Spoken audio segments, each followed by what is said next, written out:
Madame, monsieur, bonsoir, bienvenue dans ce journal et un seul titre, une cérémonie historique au Palais Saint-James où Charles III a été proclamé officiellement roi ce matin par le Conseil d'accession à Londres, un événement retransmis mondialement 2 jours après le décès de la reine Elisabeth II. La Grande-Bretagne entre donc dans une période de deuil national de 10 jours. Nous retrouvons dans un instant nos envoyés spéciaux.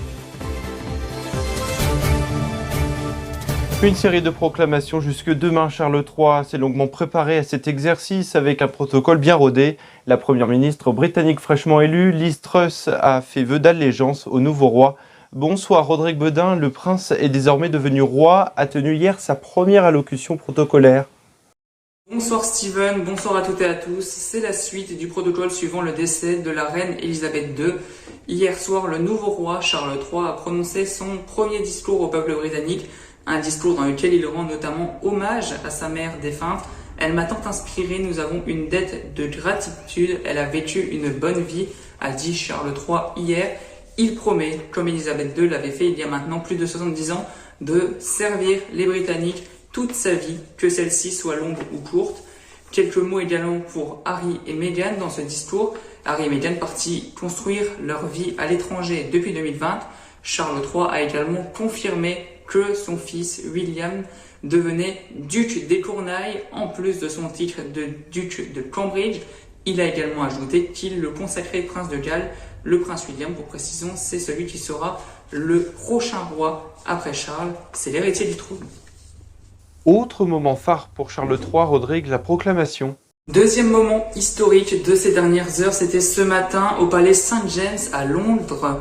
La proclamation officielle du nouveau roi du Royaume-Uni, Charles III, devant la session Council, un organe cérémoniel spécifique composé de hauts députés, de hauts fonctionnaires, de hauts commissaires du Commonwealth et du maire de la capitale britannique, Sadiq Khan. Nous proclamons que le prince Charles-Édouard George devient Charles III, déclare officiellement l'huissier du conseil d'accession au Palais Saint-James. Que Dieu sauve le roi, répondent les membres du conseil. Après ça, les différents membres du conseil justement ont signé le document officiel. Le roi Charles III prête serment, puis s'exprime depuis la salle du trône où il rend une nouvelle fois hommage à sa mère, évoquant une consolation de savoir que le monde entier l'accompagne dans sa douleur après sa mort. Enfin, le nouveau roi a signé les 2 papiers pour confirmer qu'il a prêté serment. L'ont également signé le prince William, qui est donc héritier du trône, et la reine consort Camilla. Tout cela s'est passé entre 11h et midi heure française, et à midi précise, 11h à Londres, le roi a été proclamé au balcon de ce palais Saint-James, au son de l'hymne national, God Save the King désormais, et de 41 coups de canon qui ont été tirés depuis Londres. Merci beaucoup Rodrigue Bedin pour ces informations. Autre temps fort de ce passage de relais, comme nous le rappelions il y a quelques instants, une série de proclamations officielles se dérouleront jusque demain, tandis qu'une page de l'histoire se tourne, laissant place à l'ère Charles III et son lot de changements, comme nous l'expliquent Émilie Dubac et Hugo Messager. Le 10 septembre 2022 restera un jour historique. Ce matin, le prince Charles de Galles, âgé de 73 ans, a été proclamé roi. Nous allons revenir sur sa longue vie de prince, avant de parler de sa nouvelle vie de roi. Charles de Galles est prince d'Angleterre depuis 70 ans. C'est le premier à succéder au trône en ayant été prince héritier pendant aussi longtemps. Né en 1948, Charles est le fils aîné d'une fratrie de 4 enfants. Lorsque sa mère devient reine, le prince, âgé de 4 ans, devient son héritier direct. Il grandit au palais entouré de ses nourrices et gouvernantes, ses parents étaient plutôt peu présents. Il est couronné prince de Galles à l'âge de 20 ans. 3 ans plus tard, Charles suit les pas de son père, Philippe, puisqu'il entre dans la marine. Il y reste 5 ans, puis rejoint l'armée de l'air, la Royal Air Force. Le prince Charles est diplômé en licence d'anthropologie, d'archéologie et d'histoire. En 1977, Charles de Galles rencontre Diana Spencer, avec qui il se marie en juillet 1981. De son union avec Lady Diana, naît William, un an après, puis Harry en 1984. En 1996, le couple divorce. Diana Spencer a une bonne popularité en Angleterre et à l'étranger. Son décès dans un accident de voiture en 1997 reste un événement marquant. L'héritier du trône se marie en 2005 avec Camilla.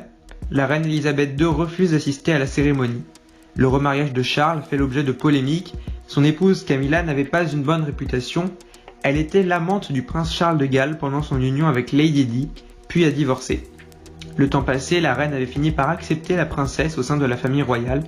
Pour preuve, il y a quelques mois, elle a annoncé que Camilla deviendrait reine de consort à son décès. Jeudi 8 septembre, Charles de Gaulle s'est rendu au chevet de sa mère en tant que prince et en est reparti en tant que roi. Le lendemain, il a prononcé un discours dans lequel il a verbalisé son engagement pour le pays. Aux traditions et aux valeurs de la monarchie, Charles de Gaulle ne s'oppose toutefois pas à un peu de modernité. Le 10 septembre, Charles III est officiellement proclamé roi d'Angleterre. Son couronnement se déroulera beaucoup plus tard. Son organisation pourrait prendre jusqu'à plusieurs mois. Tout ce protocole a été pensé et préparé dans les moindres détails depuis maintenant 62 ans. Cela laisse peu de place au deuil. La reine Elisabeth II était appréciée par beaucoup dans le monde entier, le prince Charles de Gaulle moins. Il a été moqué puis critiqué à la suite de son union avec Camilla.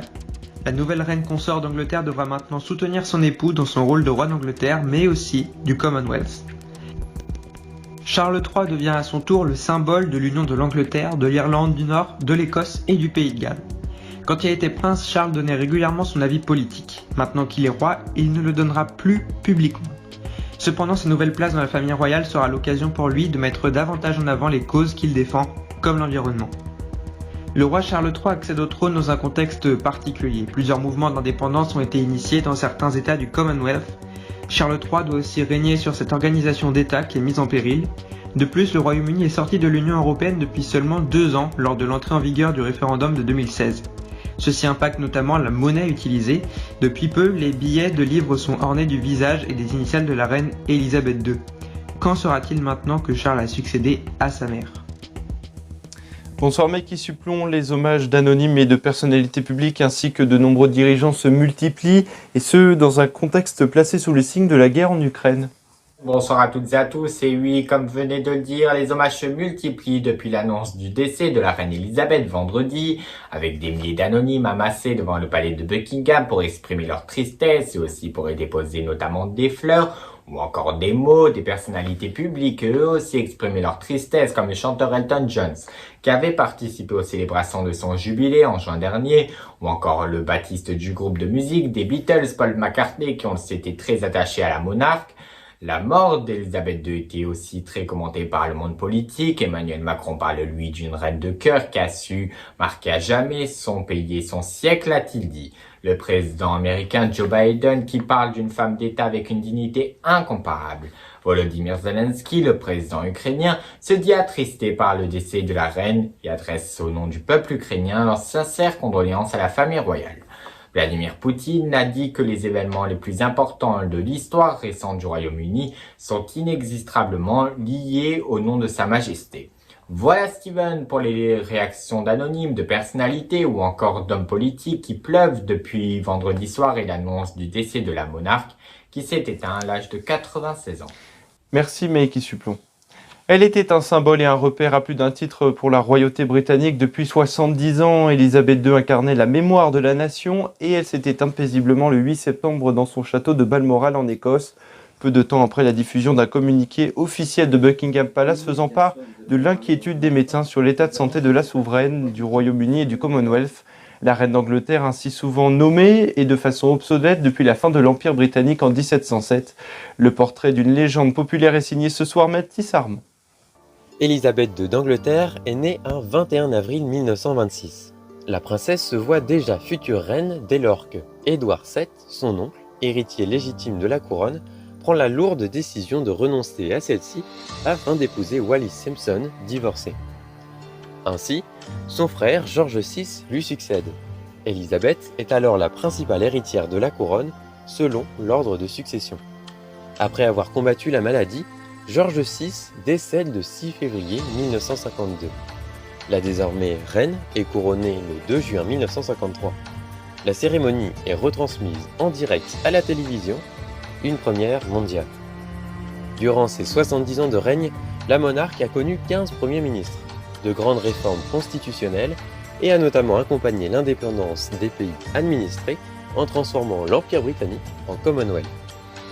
Elisabeth II rencontre son futur époux, Philip Mountbatten, à seulement 13 ans.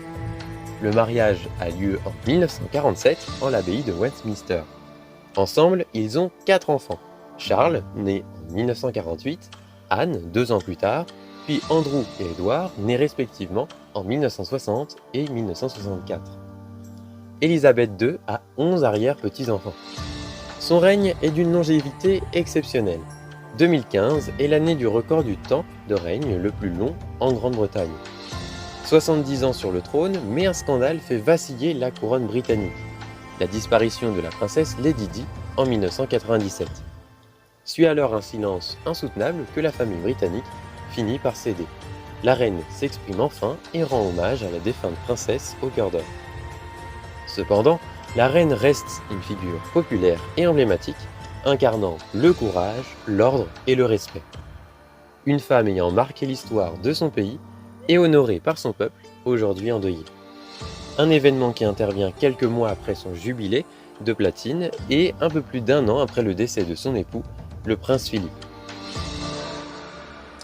L'actualité de ce samedi, c'est aussi l'inquiétude qui règne autour de la centrale nucléaire de Zaporijia en Ukraine après des exactions commises, d'après le directeur de la compagnie publique Energoatom par la Russie. Une mise en danger qui s'est traduite par une coupure totale de courant ce vendredi, une situation qui compromet la sécurité des opérations. L'armée russe envoie des renforts dans la région de Kharkiv après la percée ukrainienne. Volodymyr Zelensky annonce une trentaine de localités contrôlées alors que de son côté l'Allemagne, par la voix de la chef de la diplomatie allemande, Annalena Baerbock, en visite pour la 2e fois depuis février à Kiev, affirme que son pays continuera de soutenir militairement, humainement et financièrement l'Ukraine. Par ailleurs, elle assure que lumière sera faite sur les crimes de guerre commis.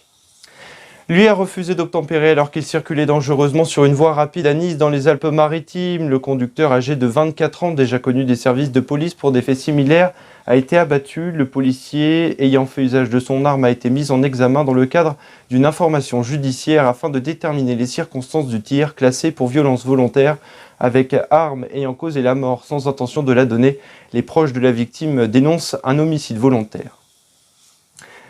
Ainsi se termine ce journal largement consacré à l'avènement de Charles III et la disparition d'Élisabeth II, actualité que vous pouvez suivre en temps réel sur notre compte Twitter et notre site internet ar1info.fr.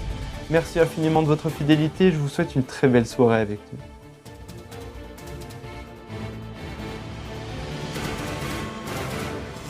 nous. Retrouvez toutes vos infos sur le site ar1info.fr.